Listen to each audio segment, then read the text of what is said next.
Bismillahirrahmanirrahim. Assalamualaikum warahmatullahi wabarakatuh. Halo guys, kembali lagi dengan saya Silva Rafina Putri.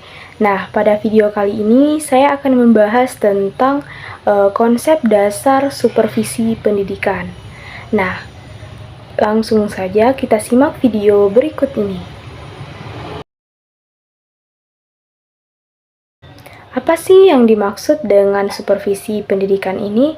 Nah, kata supervisi diadopsi dari bahasa Inggris supervision yang berarti pengawasan atau kepengawasan. Orang yang melakukan pekerjaan supervisi disebut dengan supervisor. Nah, supervisi ini adalah sebagai bantuan dan bimbingan kepada guru dalam bidang instruksional, belajar, dan kurikulum dalam usahanya untuk mencapai tujuan sekolah. Nah, supervisi adalah segala bantuan dari para pemimpin sekolah yang tertuju kepada perkembangan kepemimpinan guru-guru dan personal sekolah lainnya di dalam mencapai tujuan-tujuan pendidikan. Nah, ia berupa dorongan, bimbingan, dan kesempatan bagi pertumbuhan keahlian dan kecakapan guru-guru seperti bimbingan dalam usaha dan pelaksanaan pembaharuan dalam pendidikan dan pengajaran, pemilihan alat-alat pelajaran dan metode-metode mengajar yang lebih baik, cara-cara penilaian yang sistematis terhadap fase seluruh proses pengajaran dan sebagainya. Dengan kata lain, supervisi ialah suatu aktivitas pembinaan yang direncanakan untuk membantu para guru dan pegawai sekolah lainnya dalam melakukan pekerjaan mereka secara efektif. Nah, kemudian apa tujuan dari supervisi pendidikan? Nah, yang pertama, untuk membantu guru agar dapat lebih mengerti, menyadari tujuan-tujuan pendidikan di sekolah dan fungsi sekolah dalam usaha mencapai tujuan pendidikan itu. Nah, kemudian untuk membantu guru agar mereka lebih menyadari dan mengerti kebutuhan dan masalah-masalah yang dihadapi siswanya supaya dapat membantu siswanya itu lebih baik lagi. Nah, kemudian ada juga untuk melaksanakan kepemimpinan efektif dengan cara yang demokratis dalam rangka meningkatkan kegiatan-kegiatan profesional di sekolah dan hubungan antara staf yang kooperatif untuk bersama-sama meningkatkan kemampuan masing-masing. Yang keempat, menemukan kemampuan dan kelebihan tiap guru dan memanfaatkan serta mengembangkan kemampuan itu dengan memberikan tugas dan tanggung jawab sesuai dengan kemampuannya. Nah, kemudian yang kelima, membantu guru meningkatkan kemampuan penampilannya di depan kelas. Yang keenam, membantu guru baru dalam masa orientasinya supaya cepat dapat menyesuaikan diri dengan tugasnya dan dapat mendayagunakan kemampuan secara maksimal. Nah, kemudian ada juga untuk membantu guru menemukan kesulitan belajar murid-muridnya dan merencanakan tindakan-tindakan perbaikannya. Nah, yang terakhir, menghindari tuntutan-tuntutan terhadap guru yang di luar batas atau tidak wajar, baik tuntutan itu datangnya dari dalam sekolah maupun di luar sekolah. Nah, kemudian apa sih fungsi dari supervisi pendidikan ini? Fungsi utama supervisi pendidikan ditujukan pada perbaikan dengan meningkatkan situasi belajar mengajar. Nah, ada 8 fungsi supervisi dalam supervisi pendidikan ini.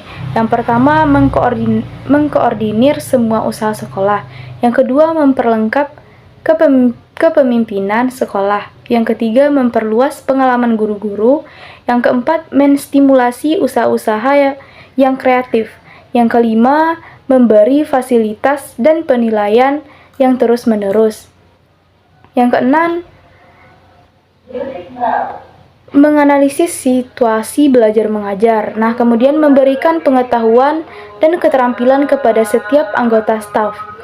Kemudian memberikan wawasan yang lebih luas dan terintegrasi dalam merumuskan tujuan-tujuan pendidikan dan meningkatkan kemampuan mengajar guru-guru. Nah, kemudian prinsip-prinsip dalam supervisi pendidikan. Prinsip-prinsip utama yang harus diperhatikan adalah ilmiah. Ilmiah ini artinya kegiatan supervisi yang dikembangkan dan dilaksanakan harus sistematis, objektif, dan menggunakan instrumen atau sarana yang memberikan informasi yang dapat dipercaya dan dapat menjadi bahan masukan dalam mengadakan evaluasi terhadap situasi belajar mengajar. Nah, kemudian ada kooperatif. Kooperatif ini merupakan program supervisi pendidikan dikembangkan atas dasar kerjasama antar supervisor dengan orang yang disupervisi. Dalam hal ini, supervisor hendaknya dapat bekerja sama dengan guru, peserta didik, dan masyarakat sekolah yang berkepentingan dalam meningkatkan kualitas belajar mengajar. Nah, kemudian konstruksi dan kreatif. Ini merupakan membina para guru untuk selalu mengambil inisiatif sendiri dalam mengembangkan situasi belajar mengajar. Kemudian ada realistik. Realistik ini merupakan pelaksanaan supervisi pendidikan harus memperhitungkan dan memperhatikan segala sesuatu yang benar-benar ada di dalam situasi dan kondisi yang objektif. Nah, selanjutnya yang kelima, progresif. Progresif ini merupakan setiap kegiatan yang dilakukan tidak terlepas dari ukuran dan perhatian. Artinya apa? Yang dilakukan oleh guru dapat melahirkan pembelajaran yang maju atau semakin lancar kegiatan belajar mengajarnya. Nah, yang terakhir inovatif.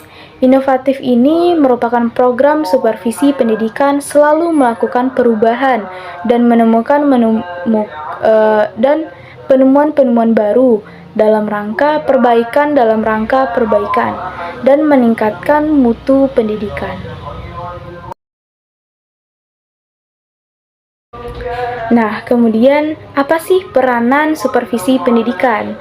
Nah, supervisi berfungsi membantu, memberi, mengajak. Dilihat dari fungsinya, tampak dengan jelas peranan supervisi itu. Seorang supervisor dapat berperan sebagai yang pertama koordinator. Sebagai koordinator, ia dapat mengkoordinasi program belajar mengajar, tugas-tugas anggota staf, berbagai kegiatan berbeda-beda di antara guru-guru. Yang kedua, konsultan. Sebagai konsultan, ia dapat memberi bantuan, yaitu bersama mengkonsultasikan masalah yang dialami guru, baik secara individual maupun kelompok. Nah, kemudian yang ketiga, pemimpin kelompok. Sebagai pemimpin kelompok, ia dapat memimpin sejumlah staf guru dalam mengembangkan potensi kelompok pada saat mengembangkan kurikulum, materi pelajaran, dan kebutuhan profesional guru-guru secara bersama.